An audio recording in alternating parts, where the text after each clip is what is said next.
You are currently in this session, Sheltering in Grace from a Trauma-Informed Approach in the Face of Distance Learning. I currently have Lance McGee with me, and Lance McGee is a trauma-informed wellness consultant devoted to providing a greater understanding on how the complexities and subtle shades of everyday stressors and traumas can interfere with one's health and well-being. He leads numerous trainings on trauma-informed care and self-care workshops to healthcare professionals, SF Jazz teaching artists and educators and staff at universities and Bay Area schools. For the past 5 years, Lance has been developing a trauma-informed school framework that includes weekly wellness support check-ins for teachers and staff at an Oakland-based middle school. Additionally, he worked for 6 years as a school-based counselor utilizing drama therapy. Without further ado, here is Lance. Thank you very much, Nina. Good morning, everybody. Welcome to my training and presentation. I'm really honored and privileged to be able to share with you from my experiences, my trainings, the research that I constantly am doing around best practices for through the lens of trauma informed and self care. It's so important. Your health is your wealth. So let's see. We're gonna get started. So I just want to say about mindfulness because I've been practicing mindfulness for about I don't know 5 or 6 years. I started meditating when I was a child. My mother was a transcendental meditation teacher, and so I just want to share where mindfulness comes from because it's very important to know this. Mindfulness, the practice and the name mindfulness were created by John Kabat-Zinn, who developed mindfulness-based stress management in 1979. His inspiration for mindfulness came after attending a Buddhist insight meditation retreat. The lineage of mindfulness methods has its origins from both Theravada based Vipassana and non dual Mahayana approaches rooted in a different context from Indian and East Asian Mahayana Buddhism. And I just want to acknowledge that because mindfulness and the practice of developing self awareness comes from a greater context. And the little bit that I know about what I've been trained in mindfulness is just very small. And however, I find it the limits of what I'm learning is really effective and it helps me and I use it to help others. I just wanted to acknowledge that. So, if you're really interested in learning more about mindfulness, have another self inquiry around. Well, what's the deeper learning and the spiritual connections of mindfulness through the Eastern practices? So, thank you for that. My intention, it's my hope that you discover broader insights through this virtual learning engagements with youth that will increase relationship building right there. So important. Relationship building for best practices from a trauma informed perspective. Equally important, may you cultivate some practical self care tools to help reduce stressful challenges in order to reset and recharge your well being. As you, as we, as I are sheltering in grace, one breath at a time. So I'll be talking about trauma informed practices, and it's really important that I ground trauma informed practices so you have a broader understanding when working with students, especially through remote learning, how to have this foundation of what might be going on in their experiences so that you're able to meet them where they're at from a wiser perspective that's trauma informed. And then at the same time is learning to take care of yourself because we can only give what we got. And if we're tired and burned out from this work that is so complex, and how do we get triggered? And how do we take care of ourselves from our own traumas, our own challenges, our own anxieties, our own depressive quality thinking, whatever it is? How do I take care of me? and make sure that I'm not taking out any of my blind spots or my stressors, that I'm not taking that out on any children or any adults. And that's where self awareness through mindfulness or counseling, learning to be your best self, so we can really be there for young people. So let's have a mindful moment just to kind of ground in. Um, I I don't know if you got to see the keynote talk this morning. My goodness, it was so in a way triggering for me, and but I'm okay with that. But it's so sad. Maybe that's what it's really more about, to hear about, you know, racism and the challenges of the traumas that are being projected onto African Americans, people of color, and just that dynamic. And so I really want to support and just kind of honor our bodies, because maybe you were feeling something too, and maybe not. But nonetheless, we're going to have a mindful moment just to kind of get grounded as we anchor in, to really be present and think about this presentation that I'm offering. Okay. So I'm gonna grab my bell. When I do mindfulness or meditations, I use this bell. It's called a vibratone. It's kind of pricey, but you can get it off of Amazon or music stores. I like it. I like to use it in the schools because I like the sound and the tone of this. And then holding the other bells, it doesn't look like too woo woo, but find what works for you. But this works for me. So I'm going to tap the bell. I'm going to invite you to close your eyes as I read this slide. Be mindfully present. Let go of anything that might be a distraction: family, paperwork, cell phone. Put the cell phone on vibrate, or maybe turn it off, and be present with purpose in this moment. Bring your full self and your attention to this virtual training, breathing in and breathing out, and recognize those things that you need to let go of and release them. That means thoughts of the past, worries, concerns of the future, release them. They have their place in time. But right here, right now, I just really want you to just kind of get yourself self regulated by breathing in and breathing out. Just notice how the body's feeling in this moment, noticing what's there. Are there any feeling or physical sensations you might be experiencing? Just notice. There's no judgment involved, no inner critic. Noticing if there's a voice talking, let that voice be silent as you're breathing in and out for a moment. Hmm.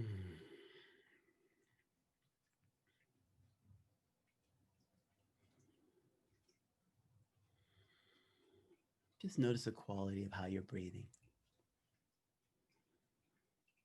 See if you can breathe a little further on the inhale into your lower diaphragm, letting the body really relax, relax the nervous system. Hmm.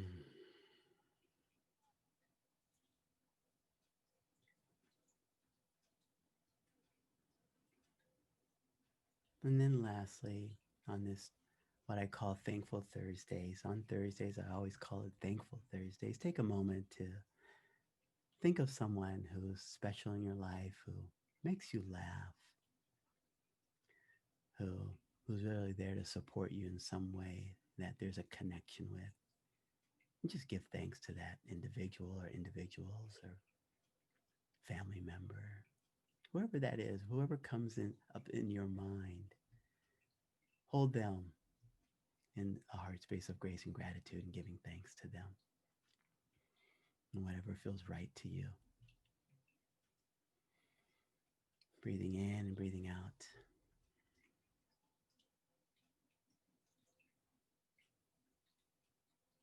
And then lastly, I'll share one more thing with you in this meditation moment that we practice at my school site.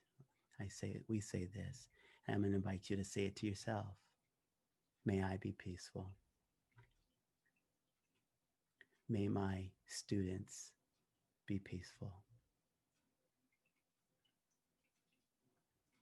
May my coworkers, peers, colleagues be peaceful.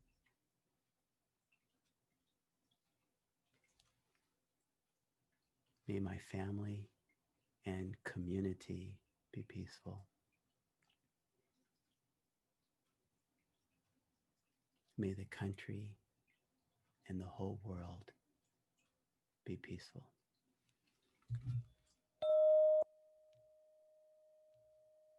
Thank you, everybody. Thank you for the meditation mindful moment. Okie dokie. So we're going to anchor in and just review. Some of you might know about what trauma informed is. Some of you, and some of you that aren't aware, we're going to go over some of the basics of what is trauma informed. Trauma informed care is a strength based framework that is grounded in an understanding of and responsiveness to the impact of trauma that emphasizes physical, psychological, and emotional safety for both providers and survivors, and creates opportunities for survivors to rebuild a sense of control and empowerment. And this is so important when we talk about safety and when we're thinking about those who are affected, impacted by trauma. Safety is very, very important. Okay. So just knowing that, we're going to talk more about that, or I'm going to talk more about that. So trauma is complex.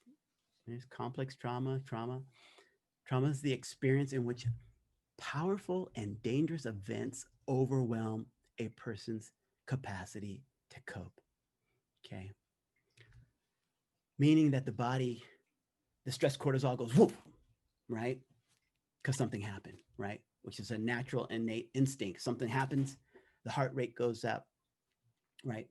But if that happens too frequently in short amounts of time, or if it started for a child at a very, very young age, this has great impact on their body, therefore how they show up. And so complex trauma is heightened with the exposure refers to simultaneous or sequential occurrences of a child maltreatment, including emotional abuse, neglect, sexual abuse, physical abuse, and witnessing domestic violence that are chronic and begin in an early childhood.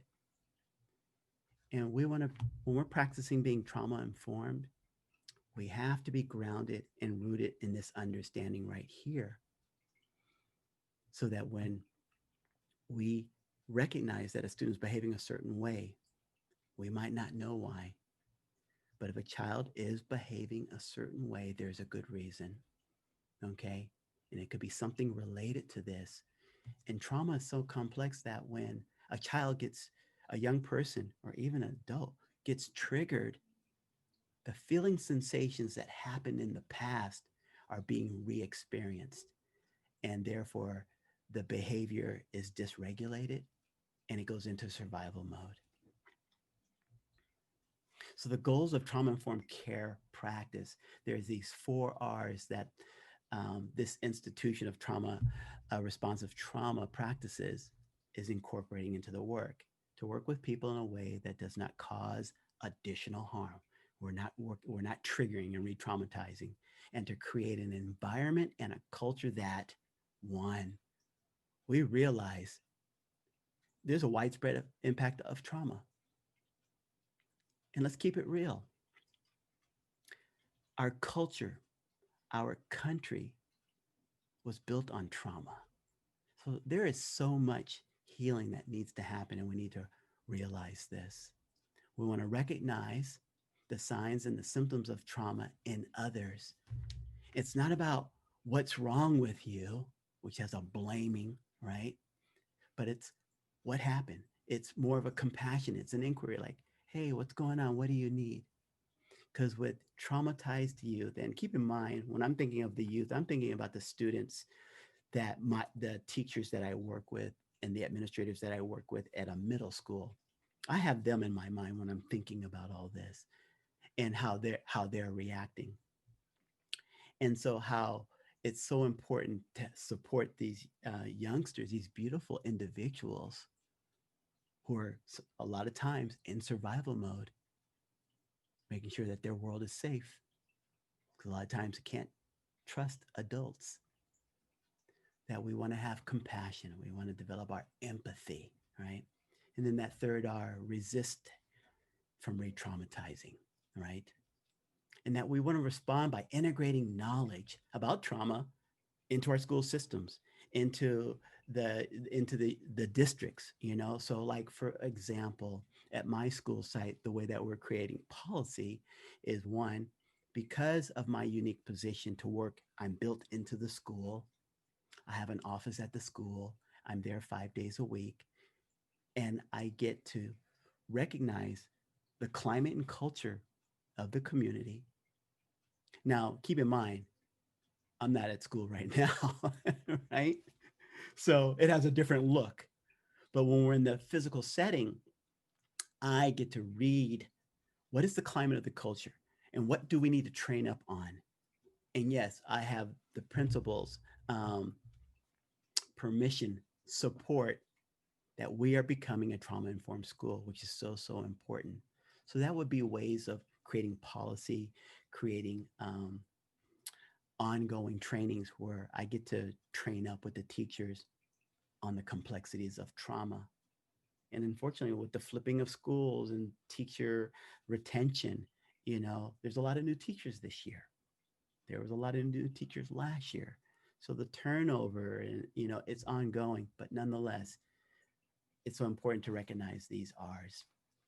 And then I like to share that my fifth R, relationship, positive relationship. Maybe it's PR. Maybe that's my new term. PR, positive relationships, right? And we're going to talk more about that. And then I just want to acknowledge, I know that I'm doing a lot of talking. There'll be a couple of places where I'm going to invite you to share in a chat, but we're just going to anchor into more about what trauma informed care looks like. So check this out. Not realizing that children exposed to inescapable, overwhelming stress may act out their pain, that they may misbehave, not listen to us, or seek our attention in all the wrong ways, can lead us to punish these children for their misbehavior. If only we knew what happened last night or this morning before they came to school, before she or he got to school, we would be shielding, protecting that same child we are now reprimanding. And I share this with the teachers and the staff that I work with. Like I said earlier, I what I said earlier was, if a child is behaving a certain way, give the benefit of the doubt. There's a good reason that they're dysregulated, that they're irritated, that they're sad, that they're just shut down. There's a reason behind it. And why it's so important to recognize, I see you, I validate you, I care about you so much, there's nothing you can do about it. We have to hold that mentality when working with the youth to build that relationship so that they feel safe and so that they can now learn. Because if they're re traumatized by an expression, why'd you do that? Will you stop doing that? Or that, easily, you got to remember that depending on the level of trauma for a young person, that it takes a lot to get self regulated. If they're not regulated and they're in that survival brain mode, right? Which means they've left the prefrontal cortex. They're not here. They're not present. They're somewhere else. They're in that part of that brain, the amygdala, in survival mode, right? In reactive mode, that we have to get them out of that back up to here to feel. But the only way you're going to do that is showing compassion, empathy. I validate you. I'm building a relationship with you. And that's very important. Okay, so COVID-19, my goodness, what a very, very interesting year. Off the charts, uncharted territory. Boy, I tell you, life got really, really interesting. So increased anxieties that can be traumatic. So let's talk about that a little bit. All right.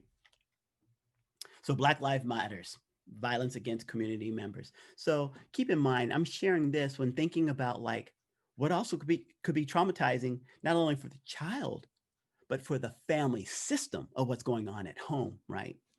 Housing insecurities, right? People can't even pay rent, transportation, food insecurities, life threatening illness, and a caregiver. It's crazy how much of this is happening.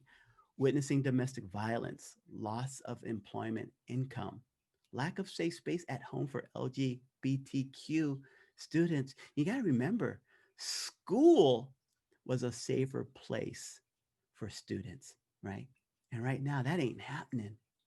So it's very helpful to be mindful and have a rooted understanding on what can be traumatizing for youth and for parents so that we can support them in effective ways that's impactful, that's nurturing and caring, right?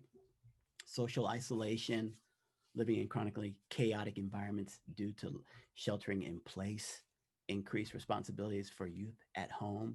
I'll talk a little bit more about that in another slide. And the Zoom boom fatigue, so much of this interaction wearing out the brain. I'll talk a little bit more about that. And then the uncertainty of the 2020 election. So these are some things to be thinking about how what might be going on for students, for older students. You know, kids are hearing caregivers have conversations around this stuff. And you got to remember with trauma, traumatized beings, youth or adults need, and especially the middle school students, need predictability. They need consistency, right? If there's an unknown, it's easy to get traumatized because a lot of trauma happens unexpectedly, right? So it's so important to have consistency. And that's why I put there uncertainty of this unknown is very challenging for a lot of people. So let me read this. Soda can explosion. Expect unexpected responses. Teachers must learn to put students' reactions into context and not to take them personally. I work with a lot, let me just pause. I see this all the time with teachers taking it personally. And that's why it's so important as part of self-care is is doing our work. Not only of taking care of ourselves, but knowing like if I'm irritated or frustrated, why am I irritated and frustrated? What's going on in me? You know, so we got to be mindful of making sure that we take care of ourselves so that we can show up and be more present and more nurturing with other students and not take things so personally, right? And so, anyways, I'll move on here. One way to understand these reactions is to think of the student as a soda can and events that may trigger their trauma stress as shaking that can, right? We can't tell by looking if the can was recently shaken, but if it was, opening the can results in unexpected, explosive, messy reactions. If a student is triggered and experiencing heightened emotion, even a benign direction such as please move over to make room for Jenny could result in an explosion that the teacher never saw coming. By using trauma sensitive strategies in the classroom, we can help reduce the times of our students are shaken. For example, in this practice of trauma informed practice, we're learning to give the young person the benefit of the doubt that if something they're behaving a certain way, there is a good reason. And so I want you to be thinking about like, was there times where a student might have reacted in a certain way and you're like, wow, they were so yesterday they were so nice, you know, and then today they're like flip their lid, right? What's what is going on? And so when these kinds of things happen, how do we show empathy, you know, in this disruption that might happen in the classroom? How do we relate to their experience to create more safety? This is happening when feeling unsafe and being traumatized by something in the past, something that's going on at home. And we don't need to know the story. We just got to get them regulated to feel more safe in the classroom, and how to feel more safe in the Zoom classroom. And we're going to talk about that. So, trauma informed best practices for distance learning. I hope everybody's doing okay out there.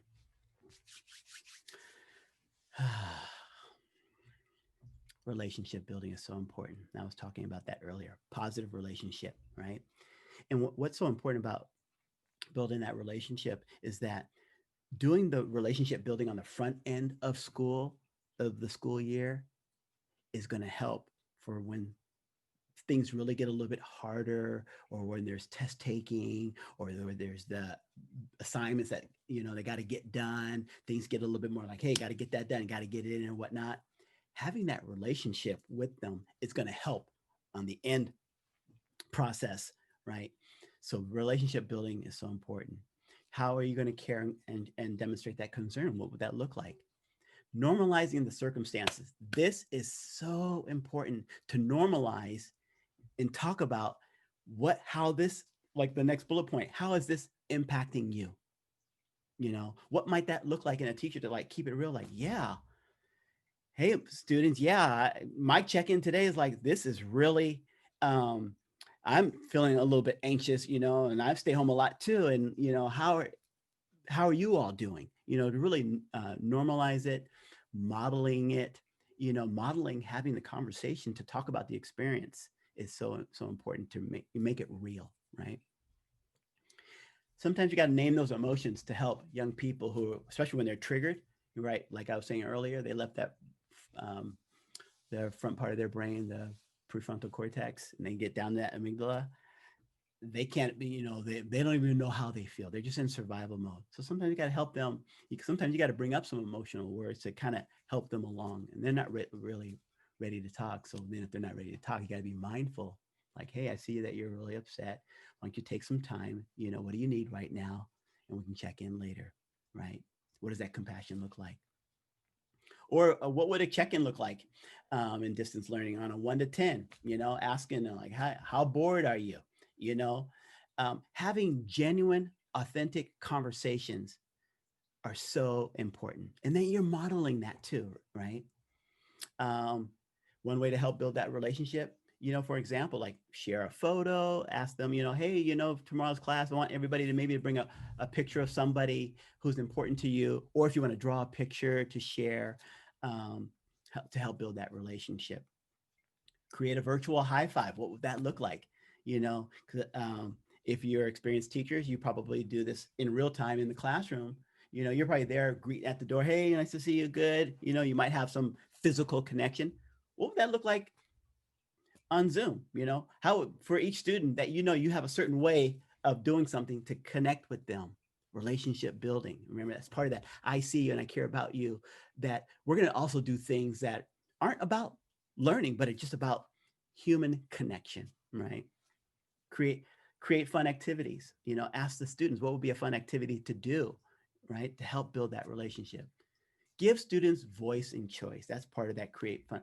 Ask them like, uh, what do you want to do today, or on Friday? Let's have a fun Friday. What would that look like? Asking them, right? Giving them some ownership and some buy-in. Like, oh, I wow, somebody's. So you got to imagine what's going on in their mind. Wow, somebody sees me, talks to me, shows respect for me. I'm starting to feel safe with them. Now yeah, I got something to say. I want to share. Building that relationship, helping them develop that sense of self-esteem, self-worth, self-confidence. Because unfortunately, with a lot of young individuals who are dealing with a trauma, their self-esteem is way, way low. Okay. And we want to boost that way, way back up. Routines, consistency is so important, because you don't want students coming into class like, oh, what are we going to do today? So what would a routine look like, and how would you be consistent with that? What does your Zoom class structure look like? Showing video content.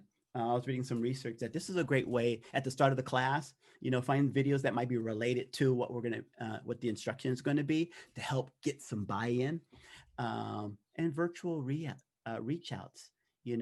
What does that look like when you're noticing a student is disruptive or not really wanting to show up or really don't want to show their face on camera, kind of hiding or doesn't show up at all? How do you reach out to them individually? How do you text them individually? How do you build that relationship outside of the classroom? And I got to say this too, we're working harder and harder to maintain and build those relationships through virtual distance learning. You're going to put in more time for reaching out because this dynamic, looking at the camera, not every child wants to be on camera. It feels so much more pressure. I'm going to talk a little bit more about that in another slide. So setting time limits on the screen, um, top of view. What that means is the top of view is like for some students. I remember I was working with some students this summer who did not want to be on camera. I was teaching a class, and we allowed the students like, okay, just show the top of your head so that I know that you're there and you're engaged, but you still have to write an answer in the chat. Find ways that feel comfortable to them, um, in loving ways. And also, I want to say this. So, like being firm, but also being compassionate too, and holding students to be accountable. They need that. They need that expectation. Okay. And then home visit safely. I know some of my colleagues that I work with, you know, they drop off whether it's notebooks, food, and I know they do it in a very distant way. It's not like going up in the house, but it's another way that teachers are building those relationships with the parents, making a face connection. So important, to have that human connection of see each other from physical distance of somewhat safe proximity, right? Okay, so let's put it into practice here, everybody. um, so here's a scenario, and I'm going to get your input, and you can write it in the chat of how you would respond. A student in your Zoom class is not following your directions. You ask them to turn on their camera, but they say no. You ask them to read a paragraph aloud from your class, from your class reading, and they say no. How would you respond, not react, to a dysregulated student, to a student who's not wanting to engage in this way? Based on the student's behavior, how could you help de escalate the student in this way? What would that look like from some of the things that I've already talked about? How can you engage the student who's not wanting to turn on their video screen? You got some ideas? We are a collective body of wisdom together in this way. I'd love to hear some of your responses, some of your thoughts, some of your suggestions. So if you don't mind, take a moment to write a sentence or two in the chat. And I believe Nina is going to read them. I can't see the chats, unfortunately, the way this is set up. But I believe Nina will read some of the chats. So part of the new norm is being very patient in working in this capacity. And so I'll just give a moment to see what some thoughts are. Yeah, so far as the comments are coming through, just giving a moment because of a certain lag. Yep. But someone suggested teaching students how to make a virtual background because some students might not want to show, I guess, their own background. Some Oh my students God, that's they brilliant. don't want the background That's shown. brilliant. I love it. Yeah. Um, Yeah. and let it go and contact them later. Mm-hmm. Sometimes I ask them to stay on after so I can talk to them. Yes. Love it. Yeah, so those are just some of the comments that I see so Okay. far as they're trickling in. Okay. Great. Thank you very much for that. And I love that idea about the virtual background. You know, it's like what that makes me think of is part of the relationship building. It's putting it on them. What are you going to feel safe in? Or how can we use some of your creativity to create an environment that works for you? What does your personal classroom look like? And I love that. And that's great because we really want to give young people who might be dealing with a lot some creative outlet, right? Working that other part of the brain where they get to think about things and create this wonderful offer that makes them feel so good. And the fact that you get to see that and acknowledge that and validate that, that's wonderful. Love that. Thank you for sharing. So, brain breaks. So there's a lot of research that's coming out that working on Zoom in this capacity, some of the research that I've been reading um, is that you want to consider that every 30 minutes, like you actually create a brain break. And there's two kinds of brain breaks. There's one which, like in school in real time, it's called a recess, right? Where they get up out of their chair and they go do something in an unstructured way, right? But now we have to think about what does the new recess, the brain break look like? And like I said, there's two kinds of brain breaks. There's one that you're basically just getting up and having them do things, which I'm going to do for you. And then there's one where there's kind of more of an instruction where it's actually working the brain in a different way. So let's do the one that's working the brain in a different way. So here's a brain break that you can do that I want to do with everyone. I like to move it, move it. Whoa. I like to move it, move it. I like to move it, move it. Okay. You like to move it. I like to I like to move it move too. it, move it. Okay, I everybody, like to try move it, this. move it. If you have I a like to pen move it, move it. or a You like to marker or a pen or a move it. marker, I grab one. like to move Hold it, it in your move it. hand. I like to move it, move it. Okay. I like to move it, move So it. let me turn You this down a like little to bit. move it. I like to move it, move it. All right. Move it. I like to Okay. move So it, here's what I want move you to it. do. You like to So imagine we're in class, like, hey, everybody, we're going to have a brain break. Okay, I'm going to put that slide away. Students, participants, grab a marker, hold it in your hand. Good. And I just want to see if you can flip it and catch it on the other side. Just do that. See what that feels like. Throw it up, half flip. Can you do it? Oh, you might get some like, yeah, I can do it. I'm showing they can do it. Okay, just doing that, right? This is working a part of the brain in a different way where it doesn't have to process information, looking at the computer, where the brain is trying to read cues and just all the complexities of trying to connect in this way, right? So do this. Now, if you want to add on to it, make it a little bit more challenging, you could do like a full flip because there's a half flip or there's a full flip or a 1.5 flip, or see if you can just flip it over to the other hand and flip it over to the other hand. Great. Good.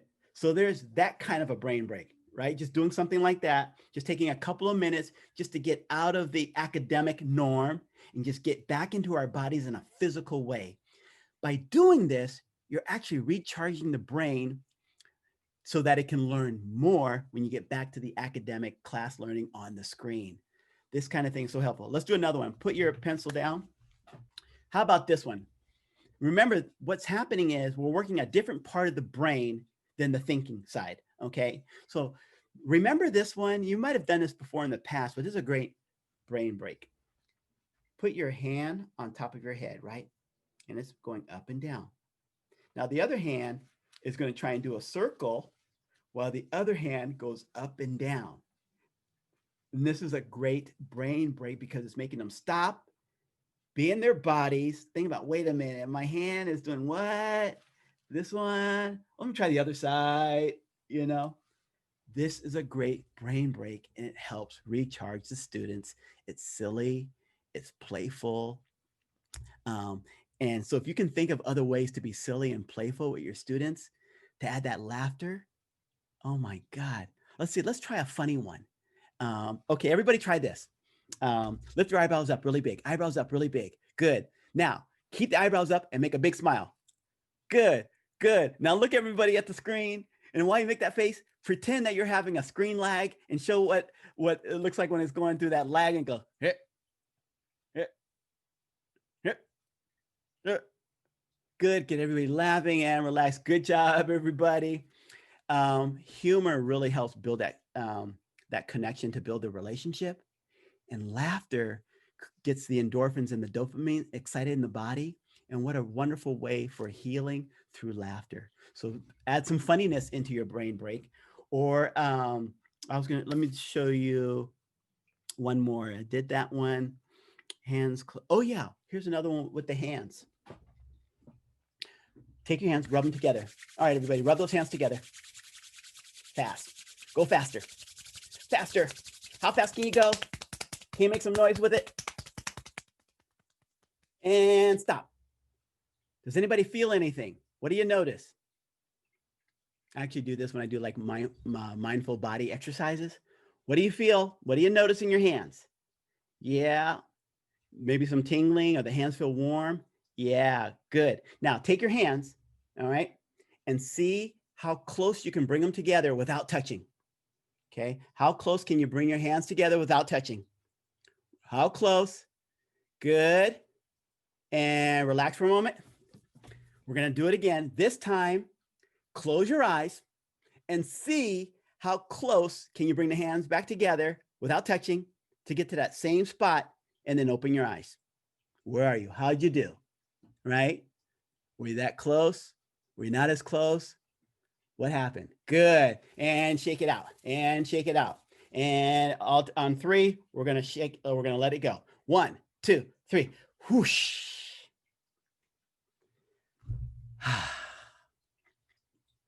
Now, in real time, everybody, just notice if that was really something that you might have felt in your own brain, in your own body, just breaking it up from the all the talking that I was just doing for like a half an hour, 41 minutes, right? Notice that. So here are those are some ideas, and you can look up on YouTube brain breaks and you'll see a lot of fun ideas. Okay. And that was just a couple to share with you. All right. Okay. Thank you for participating, everybody. I like to move it, move it. We're going to move to the next slide. Move it to the, okay. So because we're working in such hard times, challenging times, uncharted times, and with the trauma, if we're working with in school systems dealing with trauma and peers dealing with trauma and stuff, self-care is so important. So I want to talk a little bit about what's your shelter and grace look like. Yes, that's what I call it. Shelter in grace. I just like the sound of that as opposed to sheltering in place. Doesn't work for me. Shelter in grace. What does that mean for me? What does that mean for you? Right?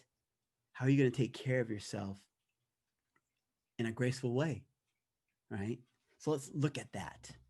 So let's just talk about the balance of self-care. Being extremely honest with oneself is a good exercise, because it's amazing how denial is so sophisticated. I even still have some of my own denials, but I recognize that, but I'm working on that. I like to, justify something or rationalize something to make it fit my narrative, right? Being honest is really good exercise. Our bodies are our gardens, to which our wills are gardeners. You owe yourself the love that you so freely give to others. A lot of us like to be that caretaker. Oh, I'm going to do for you. I'm going to do for you. I'm going to do for you, but I don't do for myself, right? You can only give what you got, and that's going to lead to burnout. You're missing something, right? So you got to turn it back on yourself. Talk to yourself like you would to someone you love. Self-love. Taking care of yourself doesn't mean me first. It means me too. The balance, right? So important. Because this thing called stress, oh man, God, it can take over. And if you don't know, there's a lot of research that shows that stress, meaning I'm taking a circumstance, a situation, I'm having an experience, and it's affecting me in a certain way, and it's affecting my body in a certain way, and it's making my stress cortisol levels go up. That means if you're thinking about how something's affecting you, Maybe it's how you're thinking about it to have a different result.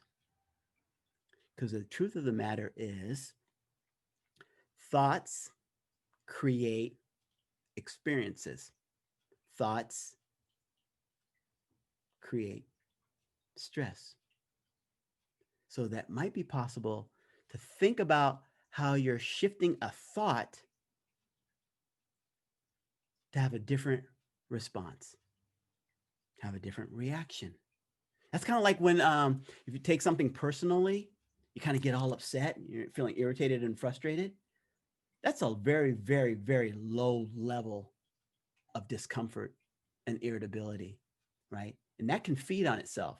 You keep having that, you keep having that, right? That's going to increase more stress. That's going to increase more anxiety, or it's going to increase more depression. It's going to have an effect in some way. It's going to have an impact in some way. So knowing that, so that this is where being self-aware, having a meditation practice, noticing that, oh, these kinds of things are stressing me out. What is that about? This is where we start to do our self-inquiry, paying attention to my thoughts and how they're affecting my feelings based on the experience. Stress is the state which is seen in response to internal or external stressors. Every system of the body responds to stress in varying ways. Stress enlists changes affecting almost every system of the body, influencing how people feel and behave. And check out this one. I just found this one earlier this summer. Nearly 7 in 10 workers claim the coronavirus pandemic is the most stressful time of their professional career. And I'm feeling that too. I'm feeling the effects of this circumstance. I'm noticing how it's impacting me based on how I'm thinking about it, but then how I'm thinking about it, how that's affecting my body. And then what am I doing for myself to help balance, to recharge that kind of worrying thought or that uncomfortable or just feeling kind of isolated? What can I do for myself to not feel so isolated? Maybe I'm going to feel isolated and a little bit of stress, but then when I can and it's safe, I can go do a workout where I can work all that out and feel a little better and finding my balance. So we're going to talk a little bit more about finding that balance. But before we go deeper in that, I should move a little quicker, have a few more slides. So Zoom boom fatigue, increasing stress, the unknown future, worry, doubt, and fear. That, we like to have some consistency too, right? Computer, internet working properly. Sometimes with the glitchy, it's like, oh my God, what's going on? Sustained periods of imposed isolation, isolated connection, rows of disembodied heads, seeing all these heads, mental wariness and social cues, facial expressions, nonverbal communications, body language, or making eye contact, frozen mid conversation. What I was saying, voice interruptions and disappearing image, anticipating when to talk. What's happening? I went through all that to say the brain is processing more information because it's working in a different capacity, right? I'm trying to look at the screen and look at all these different people. When I'm in real time in front of other people, I see the whole picture. I see the whole narrative. I see body language. There's a feeling that's happening in real time. Well, here, I'm not having that. We're not having that. And so the brain is actually processing more wear and tear on the brain to try and compute all this stuff that naturally we have when we are together in real time. So it's very important to be aware of this. And that's why it's so important, the self-care piece. And that last one, online workspace. Try not to have your workstation in your bedroom if you can, because it's really good for when it's bedtime that you have an isolated place so that the brain's still not thinking about, oh, the computer's over there, oh, work-related stuff, easy to come back up, right? You want to have a separate space. So try and separate that out too from your workspace. So the basics of self-care, what do they look like? The basics: adequate sleep, rest, and relaxation, proper diet, exercise, basics, right? Shelter and grace, self-care examples. Creating a new norm. What's your new norm going to look like? What's your structure and consistent routine going to look like for your day? What's your positive Morning affirmation. Do you need one? I have mine. That works for me. Mindful moment. I have my mindful moments and do my visualization exercises. Kind of sets me up for the day. I see what I want, right? Morning exercise, Zoom links, YouTube, Facebook, or gym. What would that look like as part of your self care, being isolated at home? If these kinds of things work for you, ask, what expectations of normal am I letting go of today? And that's one of the components about mindfulness meditation is learning to let go with full acceptance. Okay. Um, calm workspace, inspired images, having nature around. I know I have a lot of plants in my place, to give off oxygen. I even have it in my office at the school site. Low lighting, um, and taking Zoom boom breaks, right? Doing the brain break, or just having a break where everybody, we're gonna stop, take 10, get some water, do what you need to do, check out for a minute, and come back. Learn something new, great for the brain. Learn something new. Um, and then, how are you creating art, music, dance? Or are you reading something totally different, doing something new, learning something new from a book? How are you expressing yourself, right? And so we're going to do a little bit more inquiry about that. What are some of the components of self care? Personal, physical, spiritual, nutritional. Well, how about professional at home? Creating space in your day, setting boundaries and limits. Those are so important to give your body that. And maybe you can check in. What's a check in for you? Personal check in with somebody, group check ins, directors, managers, supervisors. Who do you check in with just to feel a sense of like you're vocalizing whatever's going on? What discomfort, whatever, having that human connection. How are you getting something off your chest, right? Checking in with somebody else, right? So here's what we're gonna do. Nina's gonna share in the chat um, the self assessment tool. Now, the self assessment tool, we're going to spend about 5 minutes just going through it. But check this out. Don't worry about trying to go through the whole thing. There's a few categories. Maybe pick one category and use the grading system about how are you taking care of yourself. This is for your self inquiry about how are you taking care of yourself? Where could you do better? Where could you improve? So, what I'm going to do is I'm going to set my timer. Set timer for 4 minutes. We're going to take 4 minutes, everybody. Set for 4 minutes. My timer's set for 4 minutes. Um, don't worry about trying to finish it. This is just a starting point. This is just something to try um, to have your own inquiry about your own self care. And then what we'll do is we'll come back. I'm going to play a little music while you're doing it. And we'll come back in. I'll invite you to share a little bit. Oops, let me turn it down a little bit. So, like I said, click on the link in the chat, look at it, spend a couple of minutes thinking about it, see what you notice, use the point system, and we'll come back and I'll give you a couple of minutes warning of how much time we're going to spend. And like I said, just to be clear, don't try and finish it, but take this as you go forth after this presentation and training and learn for yourself if this is something you want to have your own inquiry in. We'll take about 2.5 minutes, and then we'll come back and I'd love to hear some thoughts.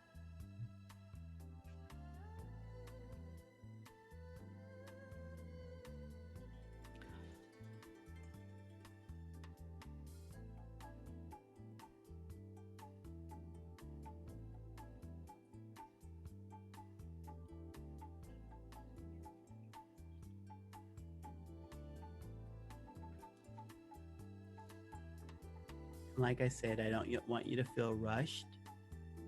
This is just a starting point to look at the self-care assessment worksheet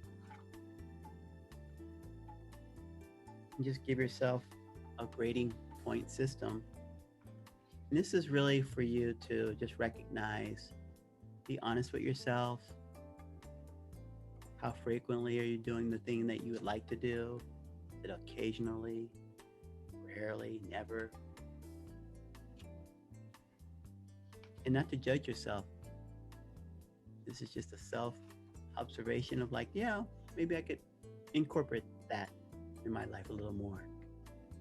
Because that's something I enjoy doing. So let me figure out how to put it and integrate it into my schedule, into my life experience, right?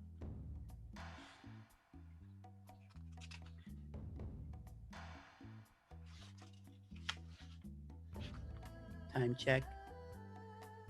Ah. Okay, everybody, we'll go one more minute, okay? Like I said, don't worry about finishing it. It's just a starting point. Kind of get a conversation going for yourself. And then we can share with everyone. This training presentation has about 5 more minutes left in the presentation, okay? And this is the last thing, but we'll check in for a little bit. We'll go 30 more seconds, everybody. Thank you so much.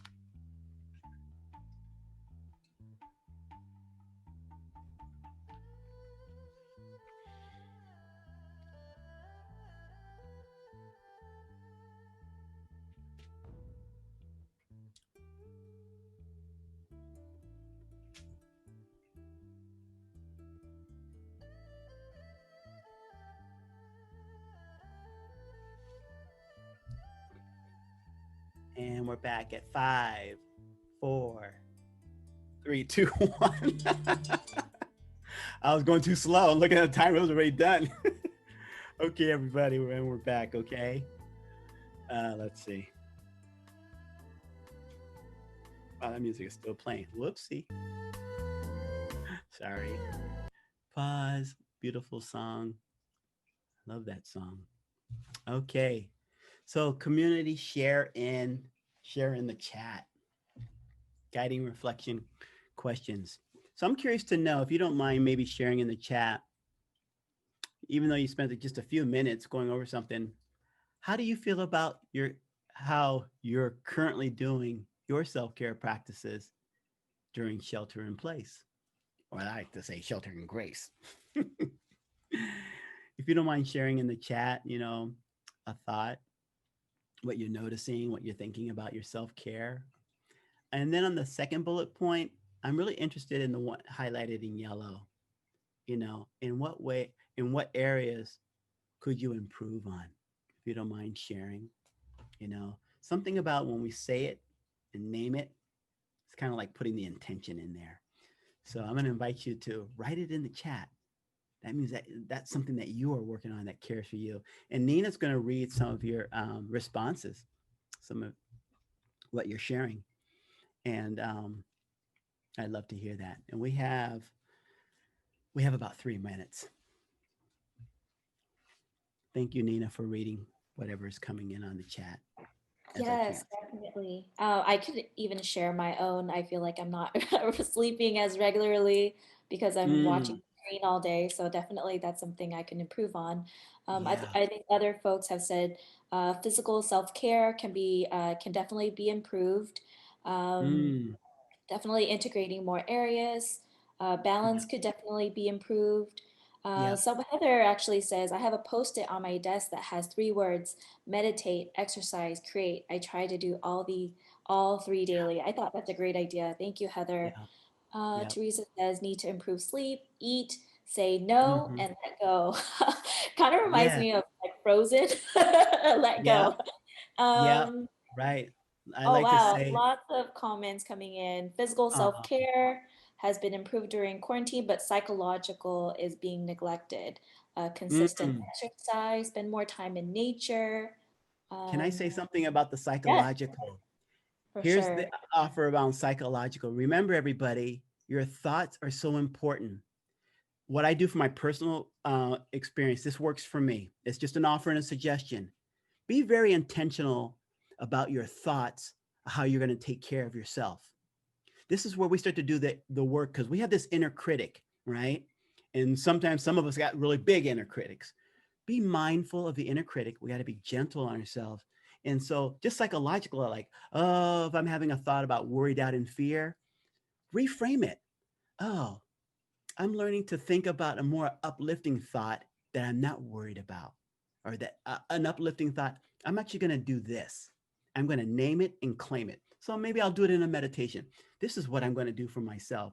And that's what I do in my meditations is the visualization exercise around self-care.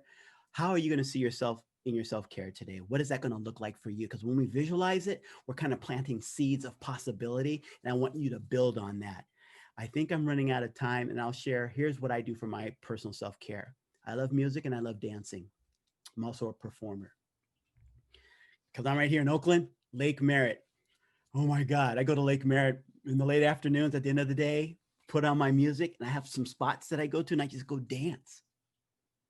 I'm like in my own nightclub in the daytime. My body, I feel so good. I work up a sweat. I'm dancing to all my little hip hops and I'm trying to do all the latest moves or what. Anyways, I go back to the MC Hammer. Anyways, I'm going to say goodbye. We're at our end time. Thank you so much. I hope you really got something out of the training around trauma. Oh, my last slide. In closing, it starts with you. Find your shelter in grace. Remember to reset, recharge, and reclaim.